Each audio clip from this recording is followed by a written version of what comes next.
What is going on, you guys? Alex Chasen back here with a brand new video, and today I want to talk about the Philadelphia 76ers, and I'm just gonna be straightforward. This is never, ever going to work. That being Paul George, Joel Embiid, and Tyrese Maxey being the three stars of this team in Philadelphia, leading them to a championship. It's never, ever going to happen, and maybe 3 years from now, I'll look like a clown. Or even a year or two from now, I'll look like a clown and I was completely wrong. But the injury bug with these three guys, specifically Paul George and Joel Embiid, it's not going to go away. It's already hit this team early on in the year. Like, that was no surprise. And the reason why I didn't make this video sooner is because was there really any shocking news there that Joel Embiid was going to miss the start of the season? No. That Paul George was going to miss the start of the season? No. None of that was shocking to hear. But when I heard Tyrese Maxey was hurt with a hamstring injury, he'll be out for 1 or 2 weeks at the minimum, and hamstring injuries are lagging. That doesn't just heal up and completely go away. That's probably something that's going to last more like, 6+ weeks. He'll just be ready to play in 1 or 2 weeks. But either way, I'm not a doctor. I'm not going to act like I'm a doctor. But I know hamstrings in every sport are kind of lagging, nagging injuries for months, if not longer than that. But maybe that won't be the case with Tyrese Maxey because he's young. But either way, the injury bug with these three stars, but Embiid and George specifically, I said this in the offseason. Putting these two guys together on paper, you look at their talent level, it's awesome. It'll be one of the best duos in the NBA, and then you add Tyrese Maxey into the fold, that's one of the best trios in the NBA. But if they're off the court for, 40+% of the season, or 30% of the season, even 20% of the season, that is too much in a tight and very tough Middle Eastern Conference standings, that being between the 3 and 7 and 8 seed. It's going to fluctuate, and that's where the 76ers sit. They're not going to be that second seed. They're definitely not going to be that first seed, and right now, they are the 15th seed in the East. They are 1-6, and I'm not really putting too much weight on that because Embiid's been out. Paul George has played 2 games so far this season. Now Tyrese Maxey is out, and I think eventually they'll kind of go up into that 7 to 6 to 5 range, but you know what? Maybe even not, because guys are already missing games. It sucks to see it, but this is never going to work. I didn't want to make this video, but now that Maxey is hurt, and then, who knows how long Paul George is going to be healthy for, Embiid, after his 3-game suspension for pushing a journalist, he'll be back next week at some point. Let's see how he looks. But realistically, how many games is Embiid going to play? He has already come out and said he may never play a back-to-back again for rest management to be healthy for the playoffs. And at the end of the day, for a team like the 76ers, being healthy in the playoffs is really all that matters, but you actually have to make the playoffs. And as of right now, they are the 15th seed in the East. And like I said, I don't think that is going to last, but if guys continuously are resting a bunch, and they can't win games without Embiid, Paul George, and Maxey, or at least 2 of them being on the court, because as of right now, they can't win games without them, they may not even be a play-in team, or they may be that 10th seed and then get knocked out in the first, game of the play-in. It is a mess in Philadelphia. I've talked about the Milwaukee Bucks and the concerns there, but at least Giannis and Dame aren't extremely injury-prone. Giannis has been injured the last 2 playoffs.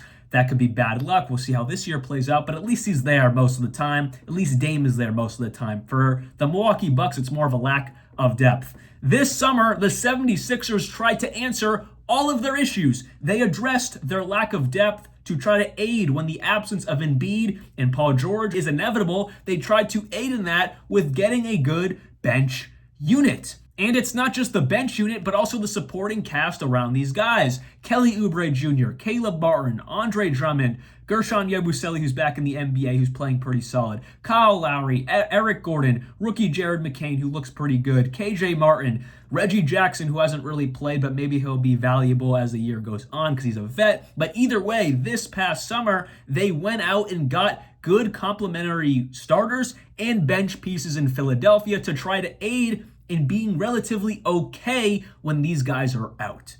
And so far, it hasn't cut it. And honestly, I do want to see this team fully healthy. I want to create my opinion on this squad when healthy, because as of right now, I mean, they just don't look good because these guys are absent. But the thing is, they're going to be absent again. It's just, that's my point. They're going to be out again. I keep having these thoughts of like, what if they're healthy? What if they're this? What if they're that? But they continuously, no matter if Paul George was on the Clippers, that was kind of the end of there because of Kawhi and Paul George's injuries. That's why it didn't work out in LA or in Philadelphia. Embiid's been injured the last, his entire career on and off. But now they're together. And, you look at both of their career paths.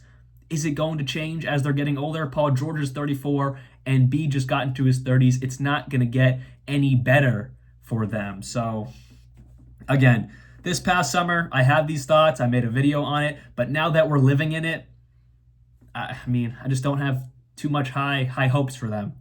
And we're going to have to see how it plays out. Again, I really want to see this team healthy. I want to see if they can truly produce together because we don't even know if this duo, if this trio can actually work well together. You think it will. You have the star big, the star wing, and the star guard. Not too much overlap there, but we still don't know because we haven't seen it yet. We have no clue if this is going to actually work. And the thing is, if they play 20, 25, 30 games together, is that enough to have chemistry come playoff time?